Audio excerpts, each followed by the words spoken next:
Hi, I'm Chief Scott Kivet of the Plainsboro Fire Company. To the left of me is Deputy Chief Darren Myers.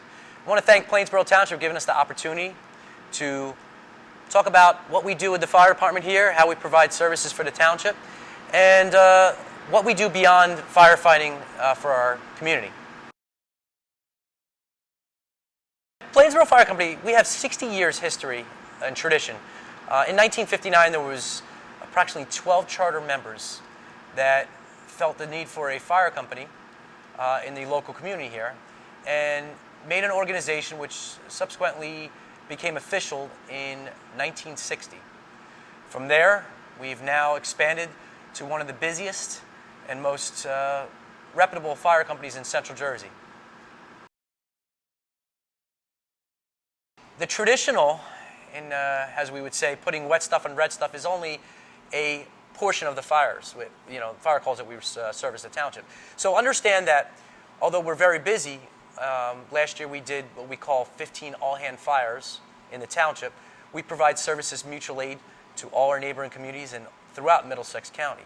We also are certified and trained in tanker task force, large diameter relays, high angle, low angle rescues, and basic rescues that we perform.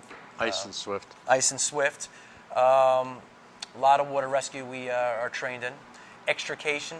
The list goes on, and the specialties is really way beyond just a basic firefighting. We like to advertise and know that we are at a higher standard. We actually operate as our own fire academy. Although we do go to the Somerset, Middlesex, and Mercer Fire Academies, we actually host NFPA compliant classes in town here.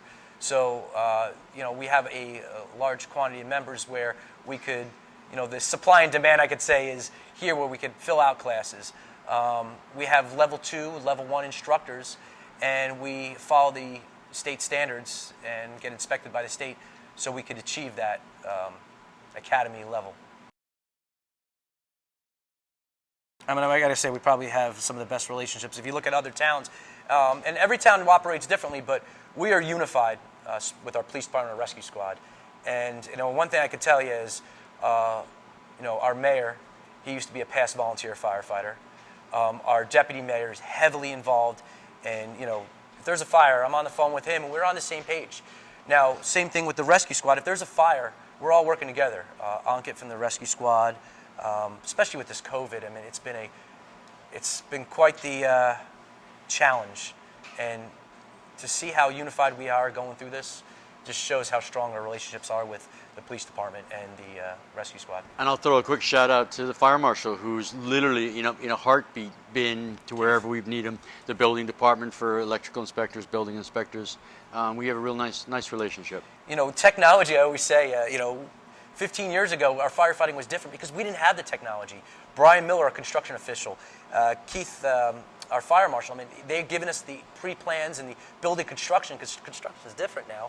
We load it right in our computer. So again, talking about partnership, we are on the same page, and it benefits everybody, including our safety and our residents. We have a number of the just general outreach programs. There's the Santa, so we do Santa Parade every year. With COVID, we did a couple of really big ones, joint ventures, again, with the police, the EMTs. We did big ones for the hospital as a thank you to those workers. We did the graduation parade where they mapped out literally the entire town and went through lights and sirens as a celebration of the graduations of those kids that couldn't have them. And then we do Founders Day. There's stuff, if you've got community outreach programs, if you've got things going on in your community, you can always tap us out, and we'd be more than happy to bring a truck by, set it up as a playthrough for kids to see, that kind of stuff. And it's an important factor. You look at our volunteers, why are we doing this?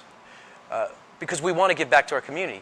So, Darren's going to talk a little bit about what we do with our duty crews for people that might not be able to dedicate, 100% of their time, obviously. But, Friday nights, going to football games, showing Plainsboro Fire Department's there to support you, all these different things that they need. We were doing, it's a little bit overwhelming now, but we're just to put a smile on a kid's face for their birthday, because kids weren't able to have birthday parties. It's tough. So when I tell you, the COVID challenge was really tough. One of the biggest things I could say that was heartfelt is when we have a fire, we see smoke and fire. And that is an indication of bad, right? But these hospitals and these essential workers, from anywhere from security of the hospital to nurses to doctors, they're fighting something different during COVID where they can't see it. It's invincible, the danger, unlike with our smoke and fire. So what we did is we did 2 events to surprise them when they were taxed and exhausted. And one was in April, and we just recently did one during Christmas and the holidays, where we brought, fire companies, 50-plus fire companies to their, and police departments, EMSs, to their hospital, did a surprise with Santa.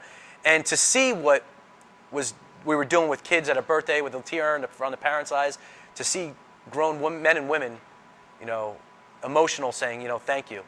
That's what this is all about. We're doing service for the community, working with our partners, and that's a big part of being part of emergency services.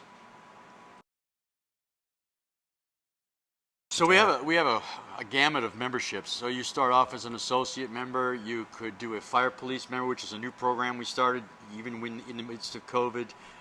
Then you go into active firefighters, and then active firefighters, there's a huge tax on that member as to what they can give. So we've come up with a duty crew program. Last year we piloted it out we tried to do Monday, Wednesday, Friday. We are now solid on a Monday, Wednesday, Friday. You come out we have a gang from Hillsboro, Hamilton, Robbinsville. They know what they can give, and maybe it's only one night a week, but they know that they can give that night, so they come here. We run the program as a career department. You come in, you do a truck check, you do a rig assignment, you do meals, and then there's some kind of a training, and then the remainder of the night you hang out, and there's just this. Even in the midst of COVID, we still do our social distancing. We're all wearing the mask. We spread out, but you start to build that real nice, neat, tight bond that you need as a working partnership. It's that little taste of when you were a kid. You wanted to be a firefighter, right? You come out here, you're on duty. You have your time where you have your family. People have kids. I have kids. So there's certain times that I have to dedicate to my family, which is absolutely should be number one, right? But if you could reserve a day a week or a day every other week, you come down here, you hang your gear on the truck, you do your training, and when the bells go off, you're out the door, and it's a great feeling. It's a really good feeling that you always wanted when you were a kid, Our website, we have a very big Facebook site, but it's linked to our website. So if you go on the website and search Plainsboro Volunteer Fire Company, or if you go to the internet and plainsborofire.com, www.plainsborofire.com, it talks about all the excitement we have, all the calls we go on, anything that's, not fire alarms, but we just went to a structure fire in Princeton yesterday. A week before that, we had our own structure fire. A week before that, we had a low-angle rescue where we had to rescue a construction worker in a hole. These are the things that we advertise to say, hey, this is what we're doing out here. So especially with community outreach events, it's a great thing. It talks about the history, our membership classes. And if you're interested in joining the force and joining the team here, that's a great place to start to really understand where we are. And you'll see changes happen over it. The computer committee has been working on getting us, especially with COVID, a much more online presence. So you'll see that start to change. You'll see that there's a lot more immediate. You reach out, you'll get answers. You can, make contact. So. Well, I would like just to finish off and again to thank Plainsboro Township on giving us this opportunity to really advertise what we do here and what we do for the community. Thank you, and be safe. Thank you.